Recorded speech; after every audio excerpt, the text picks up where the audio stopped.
All right, again, our study is what is truth, and either this or next week will be the last of our of this series, so we'll wrap it up pretty true, depending on how much discussion we have on some of the verses that we're going to be looking at today. Again, we started out with Pilate's statement, John chapter 18, verse 37 through the first part of verse 38. Then Pilate said to him, that's Jesus, so you are a king. Now notice, a king among kings, right? Jesus answered, you say that I am a king. For this purpose I was born, for this purpose I have come into the world to bear witness to the truth. Now, not necessarily to be a king, but to bear witness to the truth. Everyone who is of the truth listens to my voice. Pilate said to him, what is truth? Did Jesus come to be a king? I think he came to save the law. Okay. In what aspect of the word king did he come? Spiritual. It's spiritual. To think a little deeper, think a little more logical. Example. King of Christians. That's true. To think a little more language arts. Think a little more language arts. Think a little more language, grammatical syntax. Syntax. You lost me. You lost me. Yeah, that's something. Yeah. Did he come to be a king? Save us He come to serve people. die on the cross and save us from our sins. I think you're missing my point. Did he come to be a king? No, that's not physical. Well, He was that was his already- purpose to come and be the head of the church. I mean, That's true. But did he come to be a king? Not the ruler of his like king.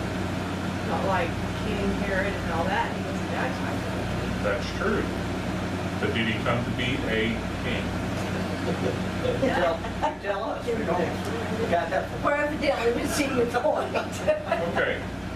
You got your Bibles open. Go to John chapter. We may extend this even for 3 weeks. Go to John chapter 1, verse 1. John chapter 1 what? John chapter 1, verse 1.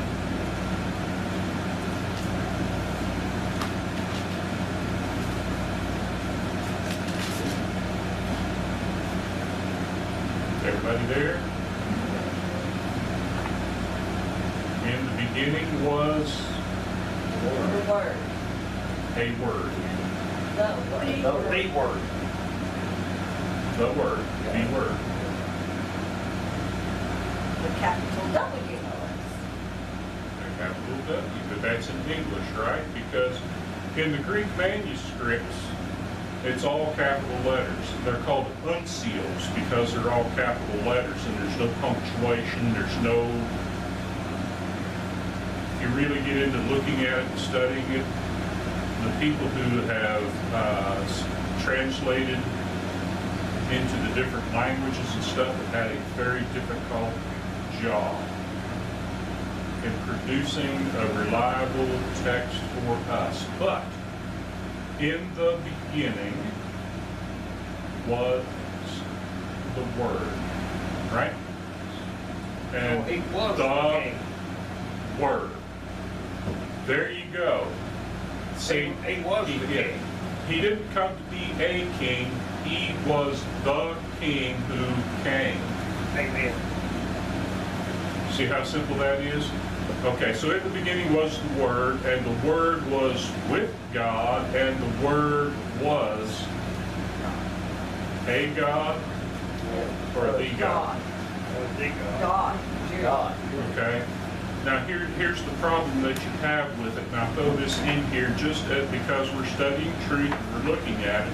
there is a major group of people that comes around knocking on your door that tells you because it says, and the Word was God, because there is no article there like the God. In the beginning was the Word. If there was no article there, the word the, they could say, in the beginning was a word. So what they say, well, and the Word was a small letter G, God. Have you heard them say that? That's the argument they make. They said because the article isn't there, then that's just he was a divine, he was just one of the great men, right? But that's the argument they make, and that's why I'm trying to bring this out in this type of a setting so that you understand it. So they say, well, there is a rule in the Greek language that says if the article's missing, it's an a God. So he wasn't the God, he's a God. They see how that connects then to, did he come to be a king? No, he didn't come to be a king. He is the king who came to establish his kingdom here on this earth. Even though his kingdom is not of this earth, of this world, he's preparing material for we are a part of the kingdom, but it's actually a different type of kingdom than here. So you see that? Now, let me finish up with this argument from John chapter 1. They use that argument, and if you go to their New World Translation, and if you ever talk to them, they'll tell you that, yeah, that's just, he was a God. So he wasn't a part of the Godhead because they're Unitarians. They believe there's just one person in the Godhead, and that's the Father. Okay? So anytime that there's not an article before the word God, then that's just a God. And here's the problem. You go on down through just John chapter 1, and I think there are 9 or 10 other times where they break that rule. Yeah. They make that rule, and then 9 or 10 other times in the very same chapter they break the rule in their translation. Yes, sir. I've got a version here. I just want to see what it would say. The version of this Bible is MSG. You know what that is? Message Bible. And it said, it's weird, but it's where it says the Word was first, then the Word present to God, God present to the Word was God. In readiness for God from day one. It's weird, isn't it? It is. Sometimes, remember, translations like that are transliterations.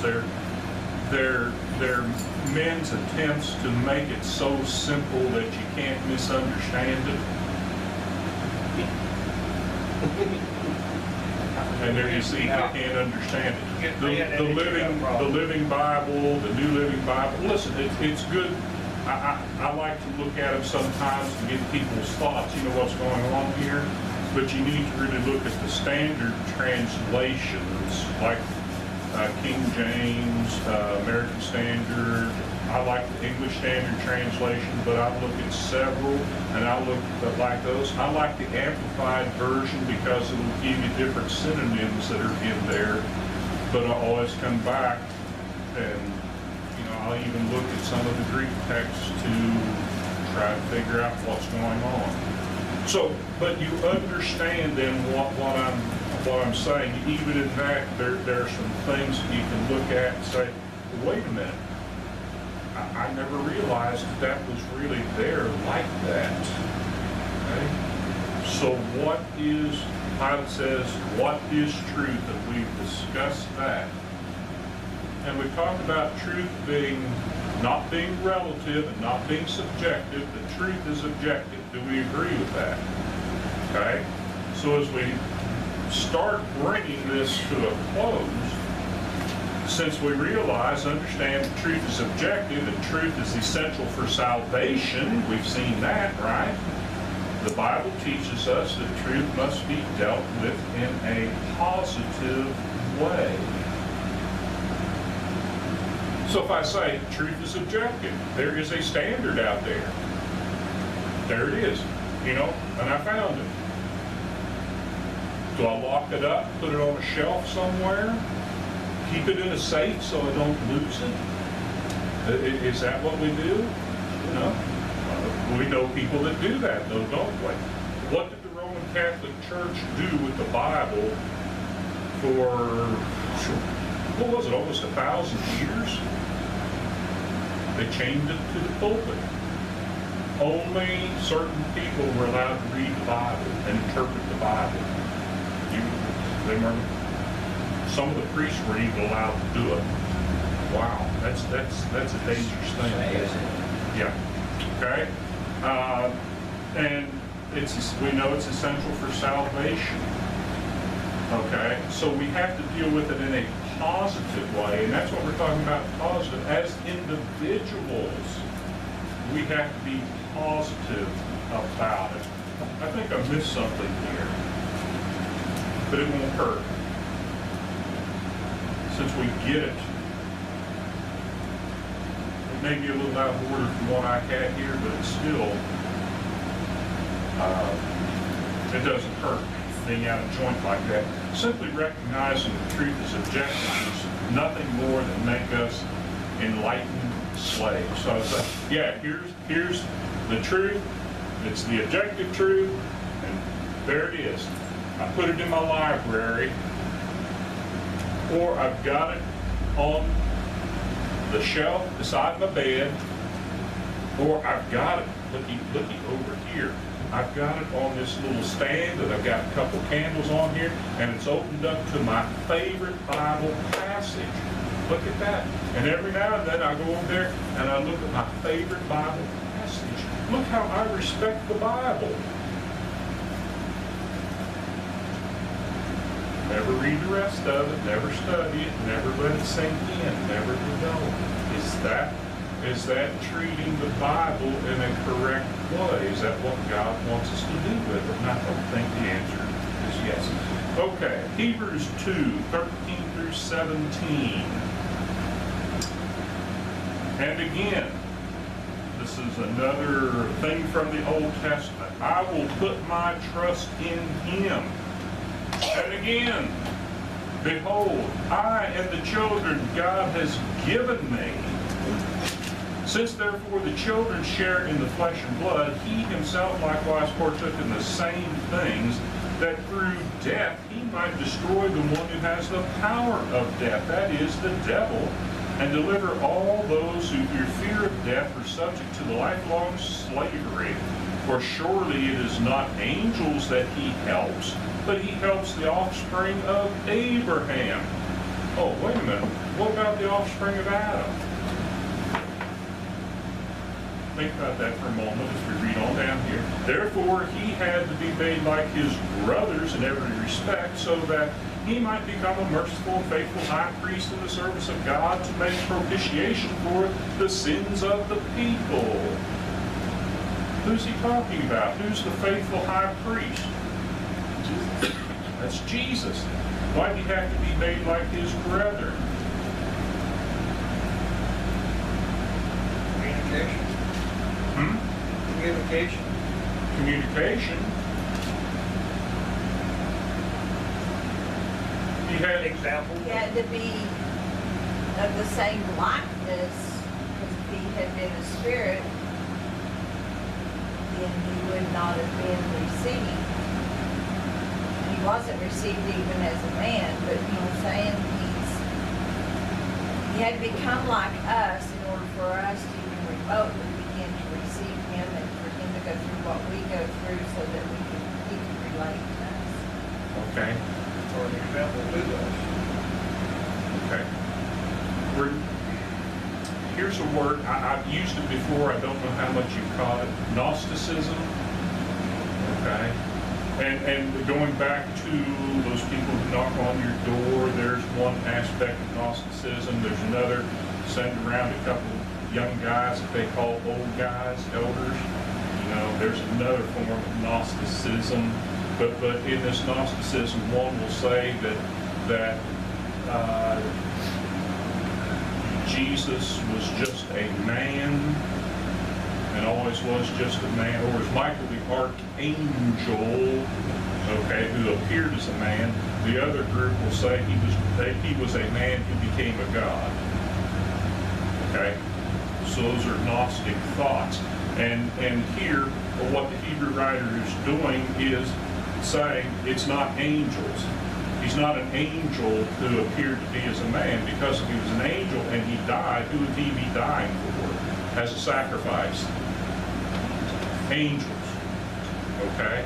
So he became a human being, and he died as a sacrifice for human beings. He had to be made like us so he could do that. Because what the wages of sin is death. And later on in Hebrews 9, 10 talks about the blood of bulls and goats could not take away sins, right? Well, why did they do it for all those years? Because it was passing over until the sacrifice could come. The sacrifice, not a sacrifice, the sacrifice, and it was him. So, since therefore the children share in the flesh and blood, he himself likewise, he had to die as a human being to destroy the one who has power over death. Who was that? Oh, and over death, Jesus Christ. No, he had to destroy the one who had power over death. Who was that? Satan. Satan. Okay, that is the devil. And deliver all those who through fear of death are subject to lifelong slavery.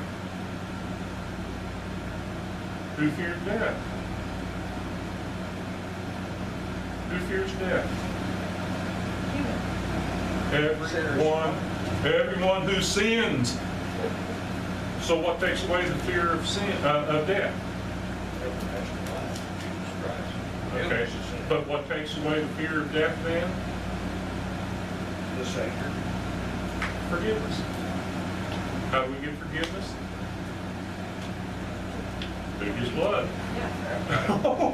In his blood we have redemption, the forgiveness of sins through his blood. Yeah. Ephesians 1:7. Wow. See how that all plays in? But I've got to come in contact with that blood. So there's a lot. So the remission of sins is freedom. If you continue in my word, then you're my disciples indeed, and you shall know the truth, and the truth shall set you free. Okay. The gospel of Jesus Christ is God's plan of salvation that sets men free from the bondage of sin. Romans 1:16 and 17. Paul says, "For I'm not ashamed of the gospel, for it is the power of God for salvation to everyone who believes, to the Jew first, and also to the Greek," or the Gentiles, see? "For in it the righteousness of God is revealed from faith for faith, as it is written, the righteous shall live by faith." All right, so what is the power of God for salvation?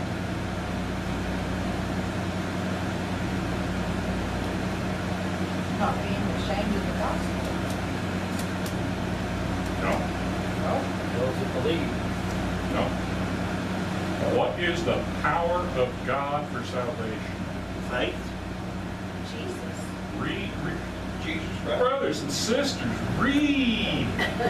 Read it. Just read it. What does it say? I've had people, prayer, it's prayer. Just read it. Read out. Read, what does it say?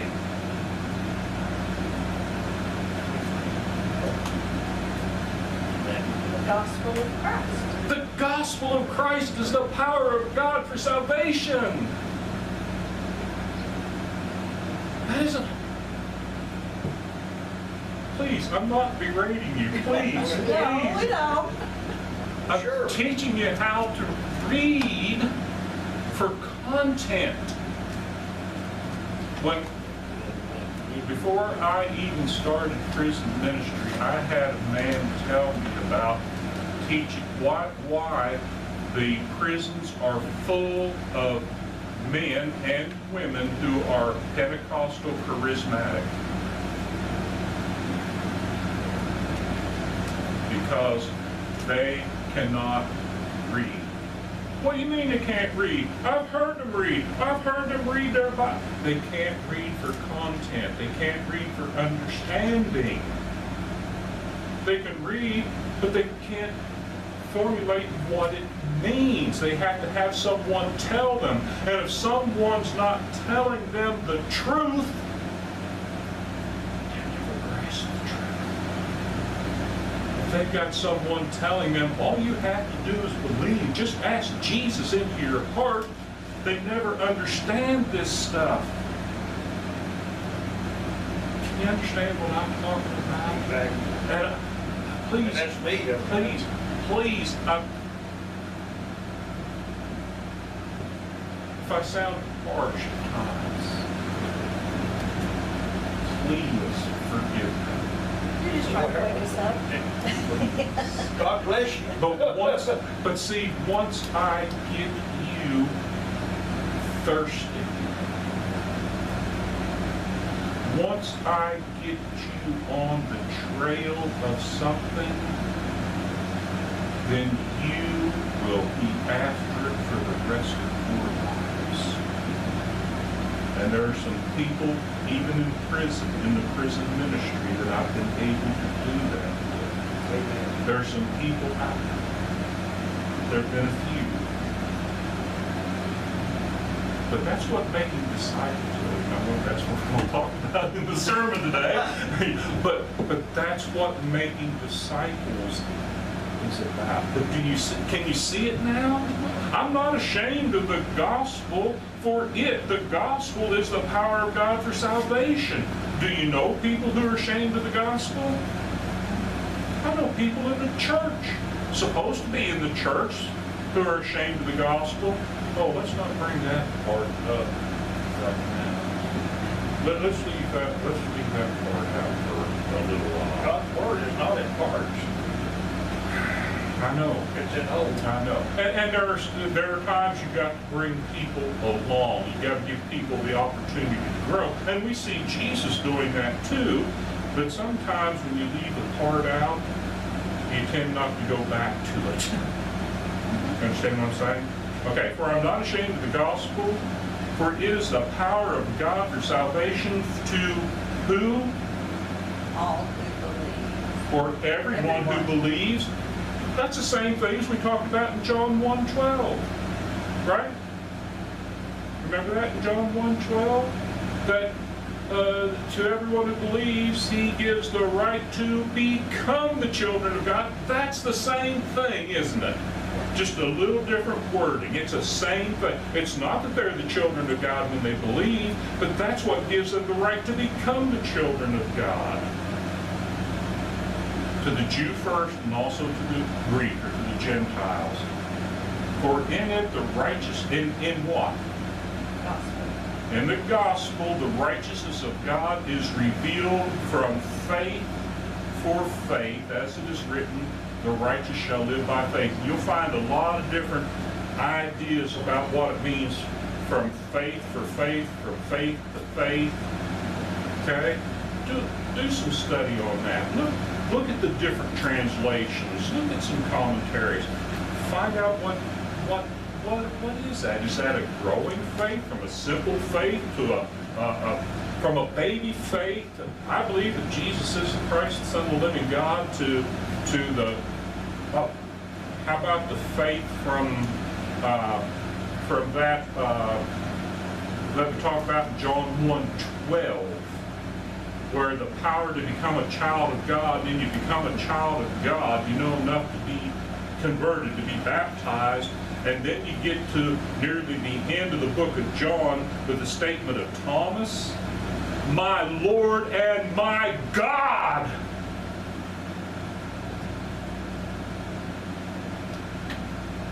From faith to faith. How You see what I'm saying? You see how that volume rises? How can that make us grow? And a faith is a victory that overcomes the world. We need it.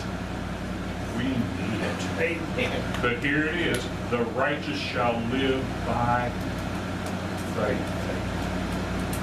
In this fallen world, you better believe it. Because if we live by this world, we're not going to get out of here alive. Okay? Oh, man. It's 1 minute after 11. Okay. Acts 4:12. We can go through these quickly, okay? Acts 4:12. And there is salvation in only a few, right?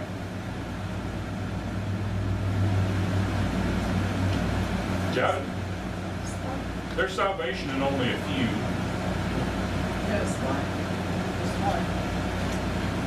And no one else. No one else. Well, it's Jesus and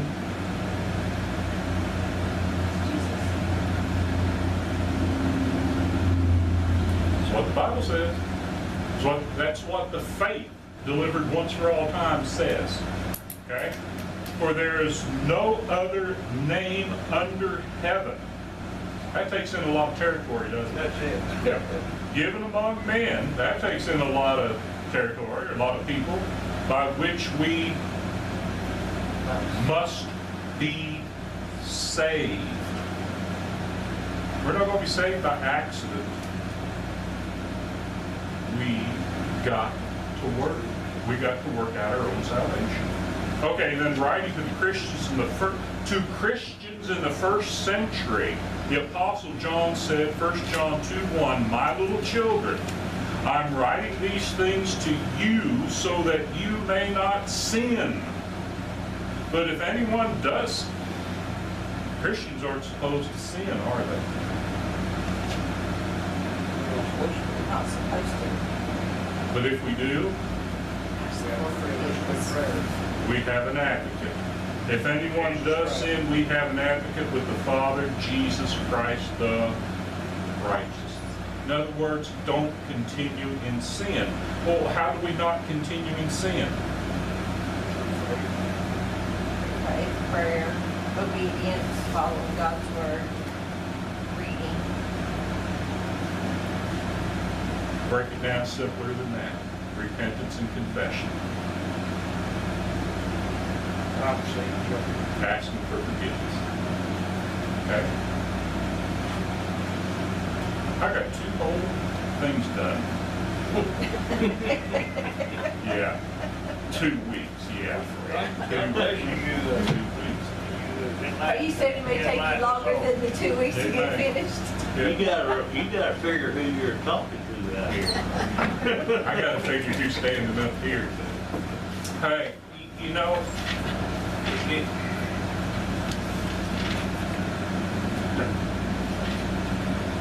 and please understand, I've got a long ways to go. There are a lot of things. If you can't pick up the Bible and find something that you say, I didn't really realize that was worded like that, or that was phrased that way, or that, or I never made that connection between here and something that was way back there before. Maybe you're just not reading it for content. You're reading it for understanding. Yeah. So, That's me. you know, and the thing, you know, make that commitment to make that little bit more effort. And when we get into studying the Bible, you know, how to study the Bible, things will come a little more into focus too as we do it. But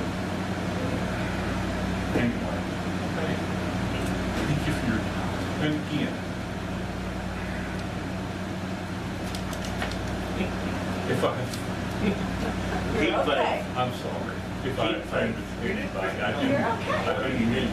So, and that goes for the camera. Keep Right. That's for camera Thank you. too. Thank you. Class is